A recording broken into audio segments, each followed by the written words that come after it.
balikan naman nating muli si Kate Renia live mula sa Batasang Pambansa. Yes, Kate? Zay, tinalakay ng Technical Working Group ng Committee on Poverty Alleviation ang mga panukalang batas na magbibigay ng diskwento o waiver sa mga bayad sa pre-employment documents para sa mga mahihirap na job seekers.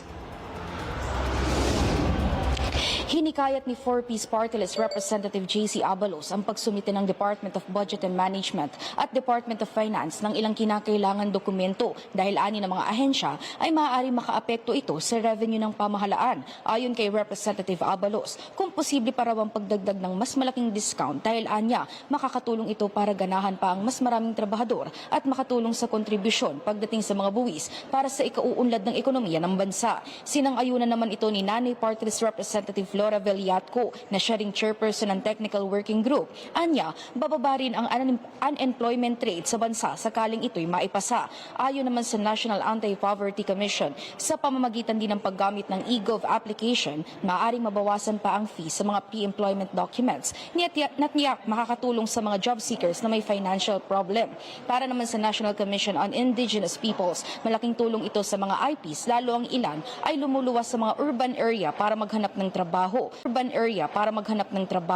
Suportado rin ng Philippine Statistics Authority ang mga nakahaing panukalang batas, pero ayon sa representante ng ahensya, kinakailangan din nila ng pag-subsidize sa usapin ng fee para magpatuloy ang kanilang operasyon, katubang ang iba pang ahensya.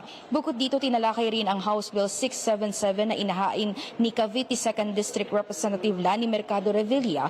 Layo ng panukala na magbigay hindi lamang ng discount o fee waiver, kundi maglaan din ng isang beses na tulong pinansyal para sa mga kwalipikadong indigent job applicants. Ayon kay Representative Abalos, nararapat na sa Department of Social Welfare and Development at kwalipikadong ahensya ng pamahalaan ang manguna dito dahil anya mahihirapan ng ibang munisipalidad at LGU kung sila ang magkakaloob nito lalo kapag sila pa ay nasa low income. Zay, inilista rin ng Technical Working Group ang mga suhestyon ng iba't ibang ahensya para sa oportunidad ng mga job seekers habang inaprubahan din ng naturang komite ang ilang pagbabago sa mga panukalang batas. At yan muna ang update mula dito sa Kamara. Nauna sa mga balitang totoo at laging bago, Kate Renia, Alauna sa Balita, Congress TV.